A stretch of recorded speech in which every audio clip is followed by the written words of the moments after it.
Are you a real music producer if you use loops? Like, well, I make loops, and the reason why I like to make loops is because if I'm sitting down in front of an artist that wants to make an album, you know how hard it is to get in front of an artist, and time is money. So if you have 10 of your songs in a loop format, you can show him 10 songs. You're not going to be able to sit there and make a song live. If you go ahead and try it with one of your best friends or something. Be like, hey man, spit something over this. What I'm saying is the process of making the song could take 10 minutes for the artist to just go like, nah, I don't, and that's just gonna throw you off, because now you gotta regather all your thoughts and what different type of flavor of music you can come up with, and it just puts pressure on you, and you don't want to do that.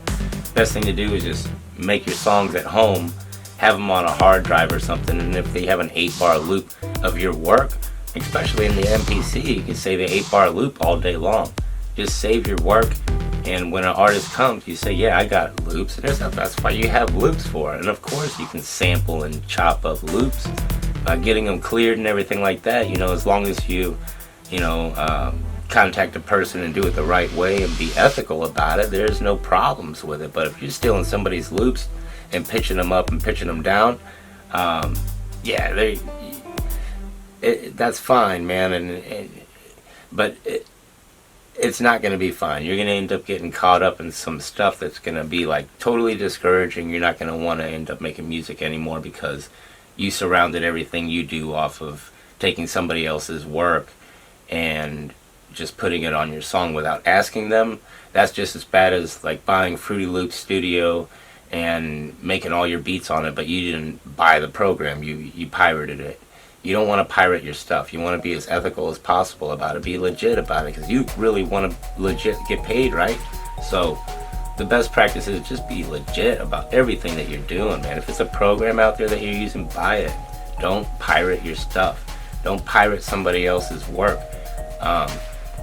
You call me and you say, hey Poli, I like the song you did and the blah blah blah, and I wanted to see how much it was to clear that sample so I can use it on my song.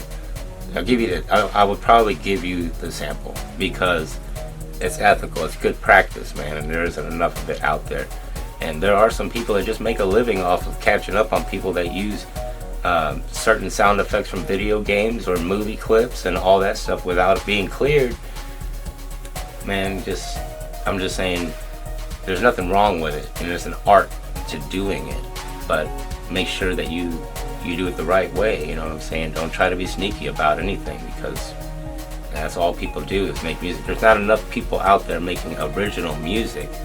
Like even in symphony, they say, oh well, it's original. No, it isn't original. You took the bass part and you played it on the violin, and you took the violin part and played it on the cello, the trumpet, on the, you know what I'm saying? You just mixed and matched it. You didn't, and that's sampling. But of course, in that world of orchestra or whatever, they don't see it as sampling. It's kind of like taking a Leonard Skinner song. Everybody would be playing the same Leonard Skinner song if they wanted to, but they can't, because you gotta get it clear.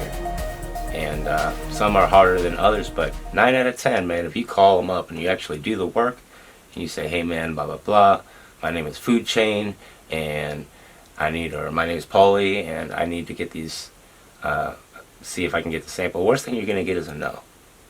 It's like, alright, well, cool. Doesn't mean that you can go ahead and play the melody on a piano and then be like, okay, well, I'll just do that, because no, it's still their work. It's still their work. Other than that, man, I think it's really important to be able to create those loops. One, to be able to sample your own work, because if you have an 8-bar loop and then you can chop it up into 64 bars, where you can understand where your bridge is, your pre-bridge, your hook, your chorus, your drops, everything. And sampling really, really teaches you that, because you have to listen to the whole sample. You have to listen to the whole song, and not any sample. I can give you all the songs that are in my MPC chopped up, and you're not going to get the same thing that I got, because we got different ears. It just really helps with breaking down every single instrument that's in a song, and it makes you a better music producer in general to use samples, because you're listening for the different instruments that you can tie in together, and it's really, really cool. And it helps you break down music. If you want to make a hot hit, you just listen to a song that you like. One, you can put it in your MPC and play along something with it, and then mute the audio and just have your drums going along with it. Or what I like to do is I like to listen to the radio, and whatever song that's on there, something catches me, I'm like, I'll put it on repeat, and then I'll be like, well, how many different drums did it have? It's got 7 different drums. Even though all the other instruments are going, I go into the drums, and I listen to the hypest part of that song. And what I do is I can hear piano, I hear bass, I hear the strings, I hear everything that's going on in there. So I just take a piece of paper, I'm like, okay, for this type of song, I need these types of instruments, these many drums, and then I lay it out on my MPC, make an 8-bar beat with just that structure. Now there's nothing wrong with that, breaking down a beat, but taking it, some people are super awesome at it, and they can flip beat and make it that, but it's still, if it isn't cleared and you get caught up in it, man, you can end up paying more money getting, and that's not where you want to be. You don't want to take your career that way if you're seriously getting into music and selling your music. So, like I said, just break down your beat, man. Break down something that you hear on there. If you like a song, put it in there, play over it, break down the structure on a piece of paper, like I said, and work from it that way. But there's nothing wrong with sampling, and it does teach you quite a bit about the structure of a song. So that's like saying don't listen to different types of music. You listen to all of it, man. You'll learn something from everything. Music is everywhere, and it's everything. So now on that note, I got a lot that I'm going to rearrange here, and I'm in the middle of a studio, and I just studio move, and man, I just had to share that because I got an email about that, and it was bothering me a little bit, and I just kind of wanted to see what you guys thought about it. And even if somebody's ever told you, like, hey, yeah, no, you're not a real producer because you use loops or because you sample, man, that's just, I bet you 9 out of 10 they don't even know how to make music. They don't know what they're doing. Because I make original music all day, but they turn into loops, and then I sample those loops. So what's that make me?